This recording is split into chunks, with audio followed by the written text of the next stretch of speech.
जय हिंद साथियों विराट ज्ञान में अपना स्वागत है।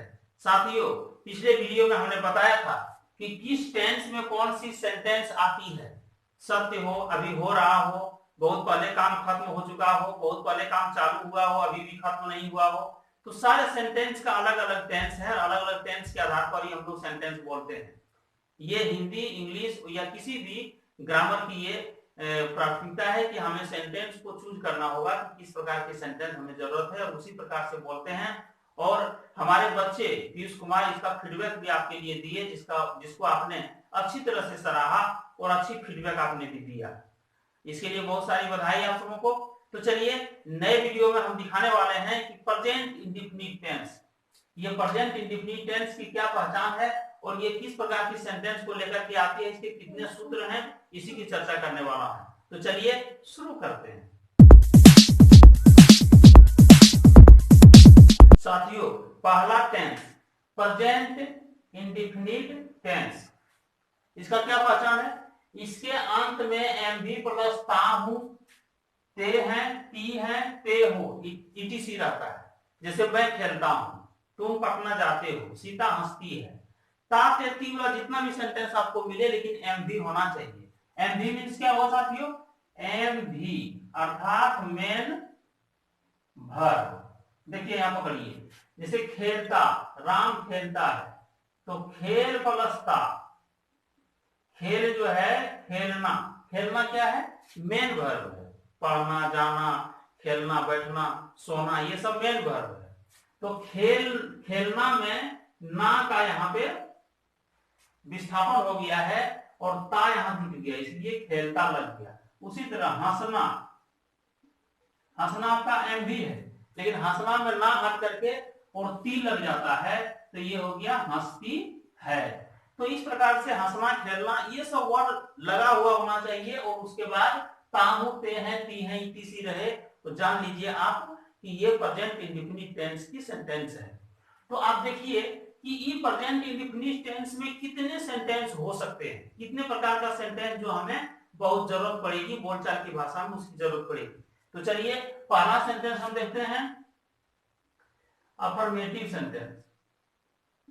साथियों, किसी भी टेंस में, जैसे अभी हम लोग पढ़ रहे हैं प्रेजेंट इंडेफिनिट टेंस, किसी भी टेंस में मात्र 6 सेंटेंस ही होता है। चाहे वो निगेटिव हो, अफर्मेटिव हो, क्वेश्चन निगेटिव हो, अफर्मेटिव सेंटेंस का फिर निगेटिव हो, या WH निगेटिव हो। जैसे देख लीजिए, अभी हम लोग पहला सेंटेंस क्या देख रहे हैं? Affirmative sentence. जैसे राम खेलता है, सीता हंसती है, वे लोग पटना जाते हैं, और सभी टेंस में ये मिलेगा। तो यहाँ पे आप स्वीकारात्मक या सकारात्मक वाक्य बोलते हैं कि ये पॉजिटिव सेंटेंस को कह सकते हैं, क्योंकि आप यहाँ पे देखेंगे कि इसमें नहीं, क्या, क्यों, कैसे कुछ नहीं रहता है। जैसे राम खेलता है, सीता हंसती है, वे लोग पटना जाते हैं, इसमें आपको क्या, नहीं, क्यों, कहां, कुछ नहीं मिलेगा। तो ऐसे वाक्य को आप अफर्मेटिव सेंटेंस कह सकते हैं। इसको 1 नंबर के सूत्र से जानिए। इसका सूत्र क्या है? तो सब्जेक्ट प्लस V1 या V5 प्लस ऑब्जेक्ट कंप्लीमेंट। ये हमारे बच्चे भी देख रहे हैं और ये बच्चे भी अपना फीडबैक जब देंगे तो इसे फटाफट अपना बोलना शुरू करते हैं। इसका आप देखिएगा कि इन सूत्रों को बच्चे बहुत ही अच्छी ढंग से फटाफट बोलने की कोशिश करते हैं, एक लय में बोल देते हैं, जिस प्रकार से वो लगता है कि कुछ विशेष जानकारी की बातें को बोल रहा हो। तो इसी प्रकार से स्पोकन इंग्लिश क्लासेस में इन सूत्रों को याद किया जाता है। अब दूसरा है क्वेश्चन सेंटेंस, जिसमें क्या रहेगा? वाक्य के शुरू में क्या रहेगा। देखिए यहाँ पे ये बहुत बड़ी फैक्टर है। वाक्य के शुरू में क्या होना बहुत जरूरी है। क्या तुम पटना जाते हो? क्या वह आती है? क्या तुम अंग्रेजी सीखते हो? क्या वे लोग दिल्ली में रहते हैं? ये क्या शुरू में ही रहेगा। ऐसे सेंटेंस अगर मिले तो आप जान लीजिए कि 2 नंबर वाला सेंटेंस है, वो प्रश्नवाचक वाक्य इसको कहते हैं। तो ऐसे सेंटेंस के शुरू में क्या आएगा? जैसे यहाँ पे क्या आ गया, तो निश्चित है कि जो वर्ब है, वर्ब का एक्जुएटिव वर्ब आप याद कीजिए। एक्जुएटिव वर्ब मतलब सहायक क्रिया। तो V1 का डू होता है और V5 का डज होता है, क्योंकि आप जानते हैं कि V1 ओरिजिनल वर्ब है और V5 प्लेज, इट्स, गोज, तो ES लेके आता है, S या ES लेके आता है। इसीलिए यहाँ पे इसका एक्जुएटिव वर्ब क्या हुआ? डू या डज। तो यही डू या डज शुरू में आ जाएगा।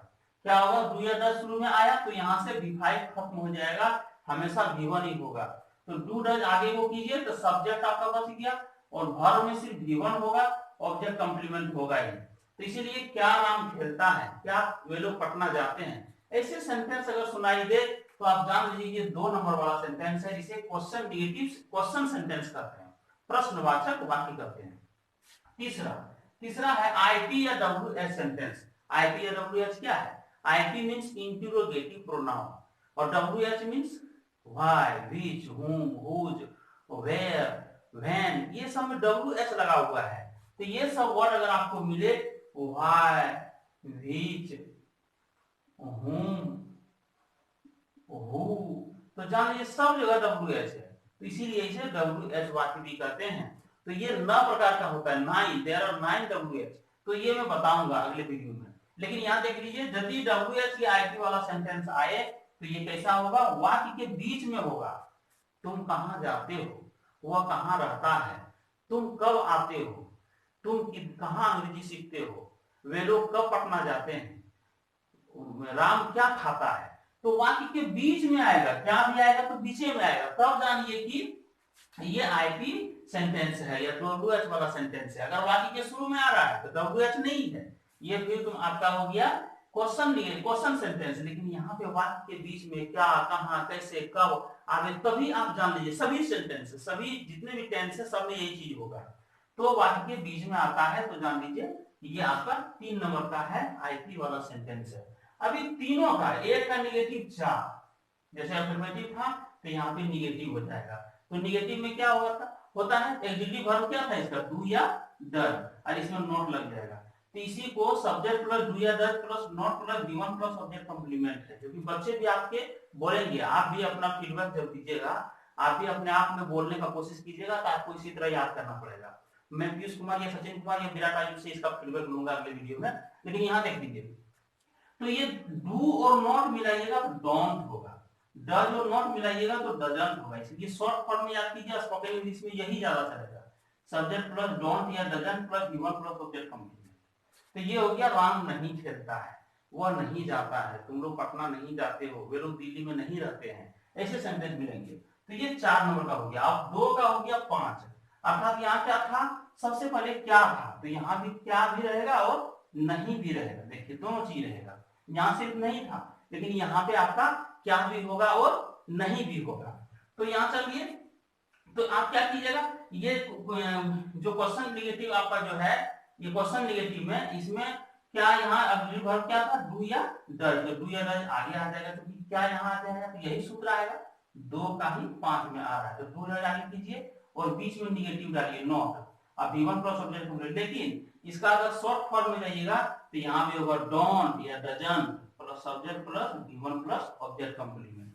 हम नहीं लिखे हैं इसलिए कि जगह इसमें कम पड़ रहा था, आप इसे लिख सकते हैं डोंट या doesn't plus subject plus V1 plus object complement. देखिए ये सेंटेंस ये दोनों सेम है। उसी तरह आप आइए जरा सा WH निगेटिव सेंटेंस को देखिएगा, तो इसमें भी वही चीज है, जहां पे यहाँ पे क्या हो रहा था, WH था और डू डज था, यहाँ पे बीच में था कहाँ, तो यहाँ कहाँ नहीं, कैसे नहीं, कब नहीं, ये सब वर्ड इसमें रहेगा। तो जान लीजिए ये WH निगेटिव है, तो इसका क्या होगा, WH प्लस डू या does plus subject plus not plus V1 plus object complement. यही डू और नॉट मिलके डोंट बन गया और डज और नॉट मिलके डजंट बन गया, तो सेंटेंस बन गया WH प्लस डोंट या doesn't plus subject plus V1 plus object complement. तो इस प्रकार से यह 6 सूत्र ही बहुत ही इंपॉर्टेंट है, सभी टेंस में यही 6 सूत्र रहेंगे।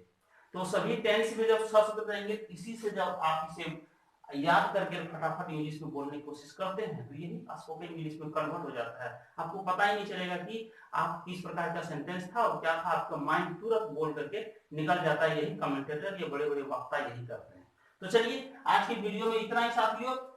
मैं चाहूंगा कि इसे आप अच्छी तरह से गेट बाय हार्ट करेंगे और अगर हमारे चैनल पर पहली बार है तो चैनल को सब्सक्राइब, लाइक और शेयर करना मत भूलिएगा। अगले वीडियो में इसका हम फीडबैक लेने वाले हैं, हमारे बच्चे किस प्रकार से फटाफट इसे बोल देते हैं, इसे आप देखने वाले हैं। तो अगर आप स्टूडेंट हैं तो हमारे बच्चे की तरह ही आप भी बच्चे बन जाइए और वीडियो के साथ, हमारे इस वीडियो के साथ बने रहने के लिए आप इन सब टॉपिक को याद कीजिए। तो चलिए नए वीडियो के साथ साथियों, जय हिंद साथियों।